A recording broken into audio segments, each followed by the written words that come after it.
I'm doing is legal. This is why I believe I'll receive justice in the higher court.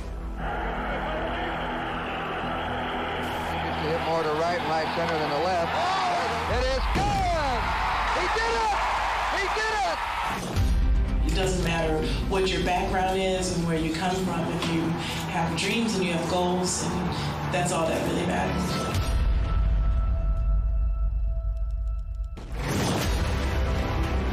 But there's only one Usain Bolt. I owe, a lot to Charlie. The freedom of expression that the entire world could see.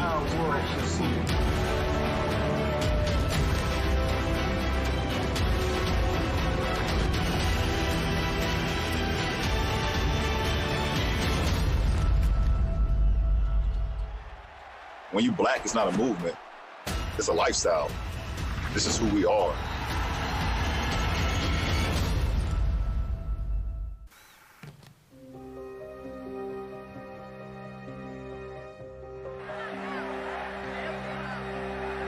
For over half a century, an Afro-Brazilian footballer was considered the greatest player in history. Modern rivals now jostle for his crown. But nobody has yet won more World Cups or scored more goals than Edson Arantes do Nascimento. The man revered around the planet as Pele. Pelé means football. Ever since I understood what football was, I was aware of Pelé's name. If someone on the street or at school dribbled past 3 players and scored a goal, someone would always say, "You scored a goal like Pelé." Or when you had someone at school acting up and thinking they were the best, we would say, "Do you think you're Pelé?" In the 21st century, Pele exists as much in legend as he does in reality. His career was not documented and scrutinized like players of today. His greatness has become folklore, passed down through generations by word of mouth. He was the greatest player I have seen in my life. And I will not in my life see another player like Pelé. I don't think I will see those numbers. A lot of people compare. He does not compare to anyone. Nobody compares to Pele's 3 World Cup titles, nor how he earned them. In 1958, he was just 17 when he became the youngest footballer to play in, score in, and win a World Cup final. 4 years later, he was part of the last squad to win back-to-back World Cups. And then, in 1970, he was the centerpiece of one of the most magnificent international sides ever assembled. In Brazil's 4-1 final romp over Italy, Pelé opened the scoring. But it was his nonchalant assist to Captain Carlos Alberto for his country's 4th that took on a life of its own. Everybody in the world admire the Brazilian football, touching the ball, dribbling, improve creativity. This was the Brazilian football the people love all over the world. It was a pass, goal, and celebration that defined what Pelé popularized as the beautiful game, and the crowning glory for the man admired in his homeland as Oré, the king. But Pelé had even more to give, to the U.S., to Hollywood, and to the world.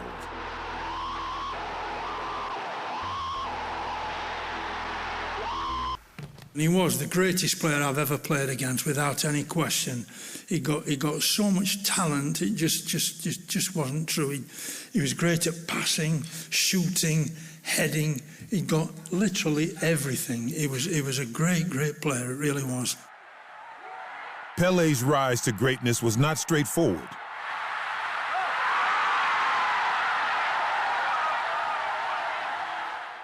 He was born into poverty. As a child of African origin in a country that only officially ended enslavement of black people, 50 years previously. Unable to practice with a proper football, he honed his craft with a sock stuffed with newspaper or a grapefruit.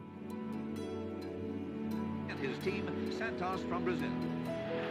But nothing could hold young Pelé back, not even receiving the racist nickname Gasolina when he first joined Santos as a teenager. It was a moniker that didn't last long. He was still only 15 when he scored on debut. The first of 643 competitive goals in an 18-year spell that transformed Santos into the greatest club side in the world. Correct me if I'm wrong, but as a Brazilian, the only pride that we have today to say I am a Brazilian is because of Pelé. There's no other reason. It's Pelé. Pelé's ability to find the back of the net during his career was supernatural. He always knew where to position himself. And his technique with both feet was superb. Despite only measuring 5'8", he was also dangerous in the air. He operated across the front line, from an out-and-out striker to a winger to a creative midfielder. Outside the penalty box, his work rate, vision, and creativity made him a fearsome playmaker.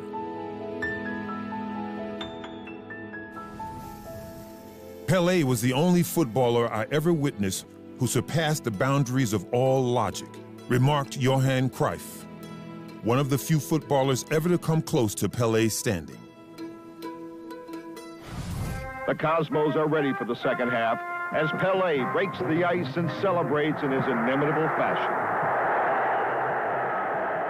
After accomplishing all that was possible with Santos and the FOXSOUL, Pelé accepted a new challenge, popularizing football in the United States.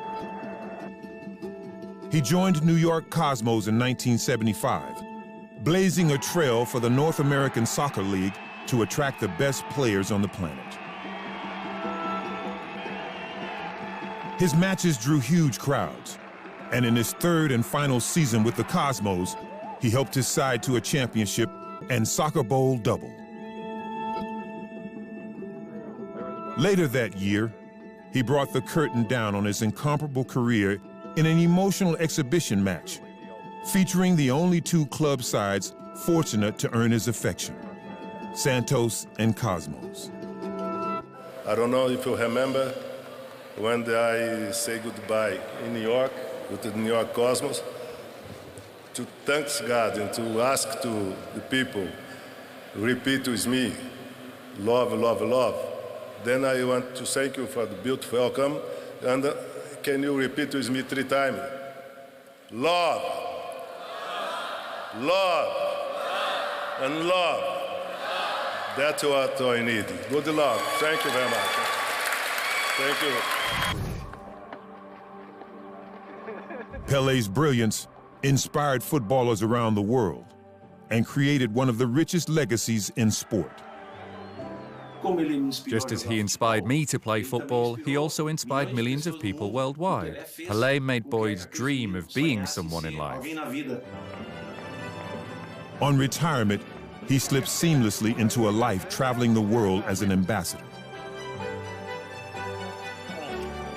He has been visible with UNICEF, fighting malnutrition and infant mortality, using his own rags to riches story to spread the message. Que yo siempre procuro pasar para los niños la futura generación. I always seek to pass on to the children, to the future generation, the same thing I seek to pass on to my children. A lot of times, young people get lost because it's a thing that brings a lot of fame, a lot of money. But the most important thing in life is to be good with yourself, to strike a good balance with yourself. Tiene que tener el equilibrio de estar bien consigo mismo. This will not count. He also found time for Hollywood, answering the call of filmmaking icon John Huston when a football-themed movie went into production. Escape to Victory was released in 1981, featuring acting royalty Sylvester Stallone and Michael Caine, as well as footballing superstars like Ozzy Ardiles and Pele. With his stint at the Cosmos not long past, Pele was the perfect football Tinseltown crossover star.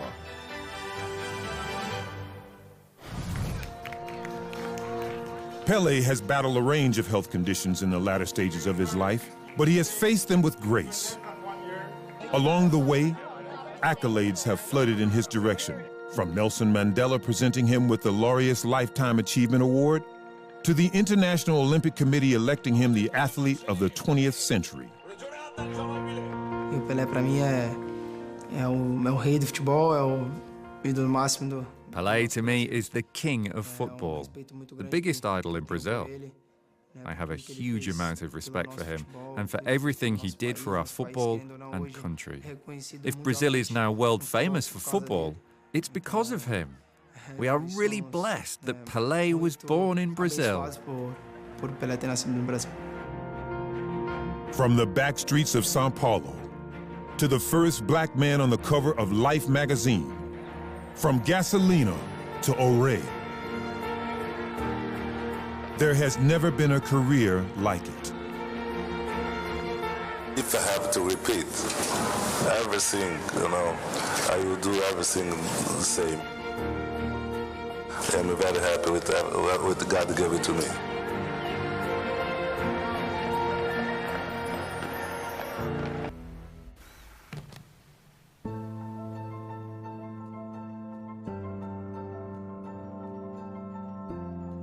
There is always a moment that defines an Olympiad.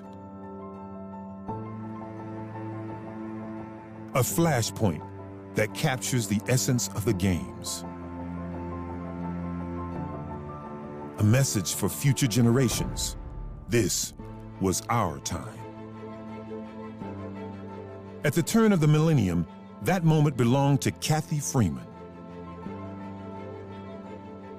Last night, big night, amazing. One of the happiest moments of my life, actually, The crowd lifted me and just made me feel so strong. It was unbelievable. My baby brother was crying. He was just so overcome with emotion. And my mother was just, that's a memory for me. Sydney 2000 was an explosion of color. 2 weeks of blue skies and packed stands as the world came together to catapult the movement into a new era. It was one of the most joyous games in history. Amongst all the fun, one competitor carried the burden of expectation for not only the host nation, but Australia's First Nations people and Indigenous populations the world over. Cathy Freeman entered the Games as the reigning world champion over 400 meters and undefeated through the entirety of the previous season. In Atlanta, 4 years before, she finished second behind Marie-Josée Pérec in one of the fastest races in history, but the Frenchwoman opted not to defend her crown.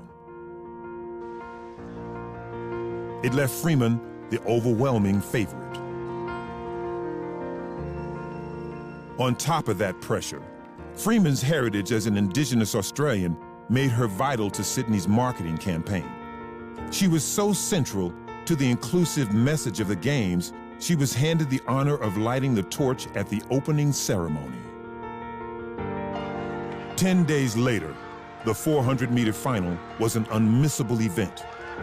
And Freeman, in lane 6, was unmissable too, in a futuristic hooded bodysuit.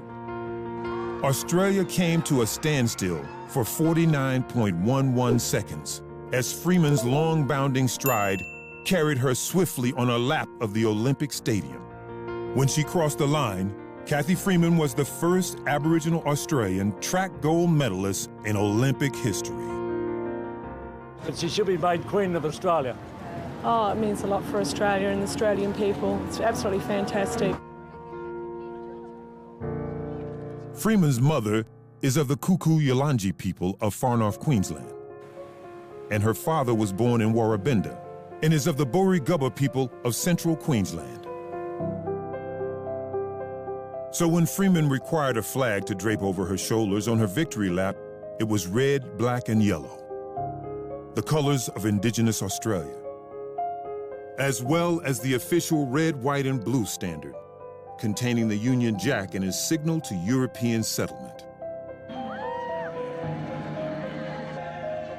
It was a powerful gesture. The crowning moment of Australia's Games showcased to the world an athlete of color celebrating her black heritage. The fact is now we've captured the world imagination and the interest, and the scrutiny is obviously going to follow, and I think that pays well for Indigenous culture because it is fragile. When this event comes to town, whichever town in the world it goes to, that Indigenous people will be recognised and their strength of their culture is appreciated by the rest of the viewing world. Freeman's decision was especially pertinent because Australia's conservative government at the time was under pressure for failing to legislate in support of First Nations people.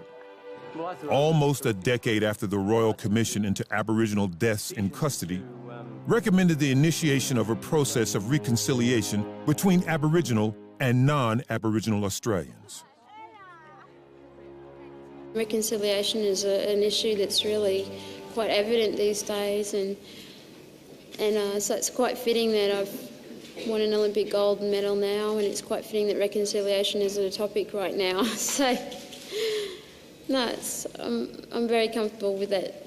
Happy for it to just let the wheels turn on the reconciliation, for sure. Look, I think it's one of these things where if we can sort of keep politics out of it, just enjoy the triumphs of a great athlete, and she has been a tremendous performer. I'm hopeful, and I have faith in humanity. Freeman's track career peaked in 2000, but her legacy reverberates through the decades.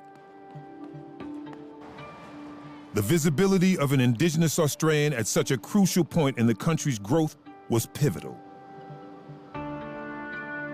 I guess one of my big influences is Cathy Freeman. I remember very briefly the 2000 Olympics. I was 4 years old, and I remember seeing her on the TV and thinking, like the Olympic Games, that's, such a huge thing, and there's so much involved into it, and her being Indigenous is, I guess, a big inspiration just for me as well, coming from out west in Sydney, and, not being overly rich, and, my parents always did the best they could, but I think from 2000, when I first saw Cathy Freeman, was a big inspiration for me. Beyond Australia's boundaries, Freeman's ability to rise to the occasion proved inspirational. I look back to Cathy Freeman in Sydney and what she achieved, and I really wanted to emulate that. Even future Olympic gold medalists remained in awe.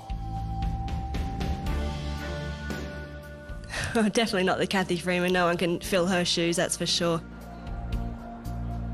At the dawning of a new millennium, Australia, a nation-state not yet a century old, opened its doors to the world. And the world marveled at the poise of an athlete from the oldest continuous culture on the planet. Cathy Freeman seized her moment and defined her Olympic Games.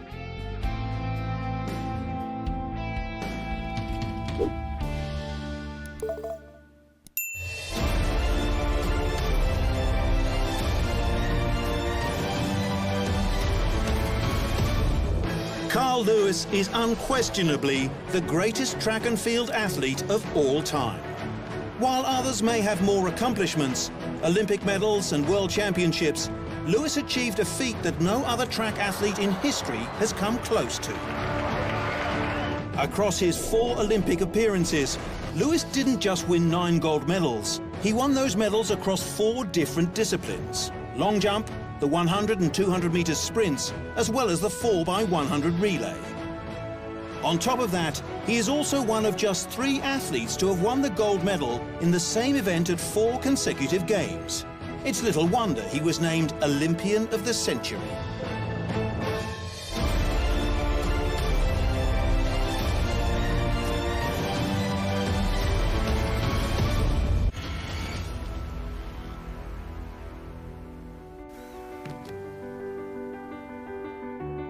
Shani Davis grew up on the south side of Chicago, one of the most notorious neighborhoods in America.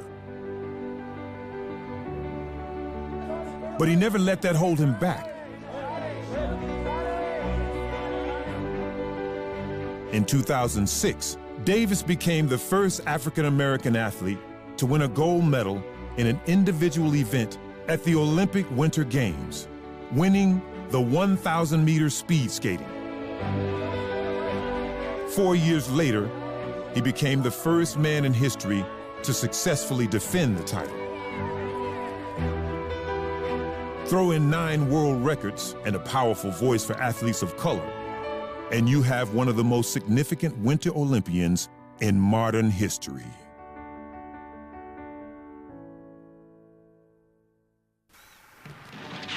The women's 100 yards was a pretty good set for the triple gold medalist Wilma Rudolph, far side in a headscarf.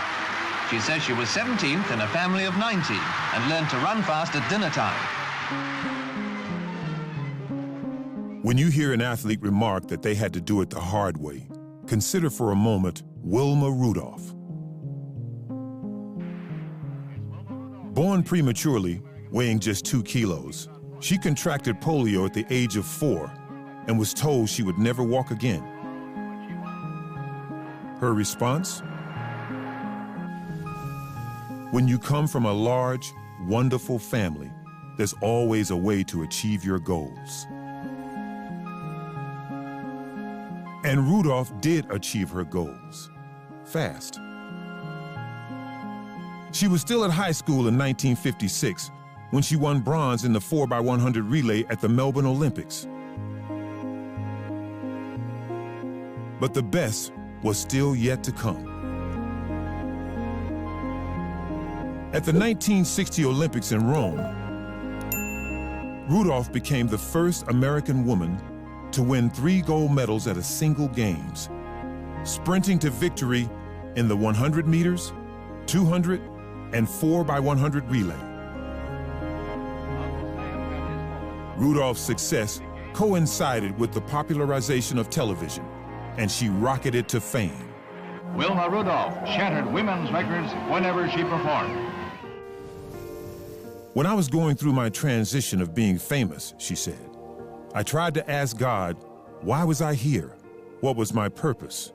Surely it wasn't just to win 3 gold medals. There has to be more to this life than that. So with her newfound status, she became an active participant in the civil rights movements in her home state of Tennessee. She went on to serve as a U.S. Goodwill Ambassador, high performance coach, and create the amateur sports program known as the Wilma Rudolph Foundation. The triumph can't be had without the struggle, Rudolph said. And I know what struggle is. I have spent a lifetime trying to share what it has meant to be a woman first in the world of sports, so that other young women have a chance to reach their dreams. Rudolph's memory lives on in the movie of her life and on Wilma Rudolph Boulevard in Clarksville. Recognition of a pioneer who overcame adversity and set new standards in track and field and beyond.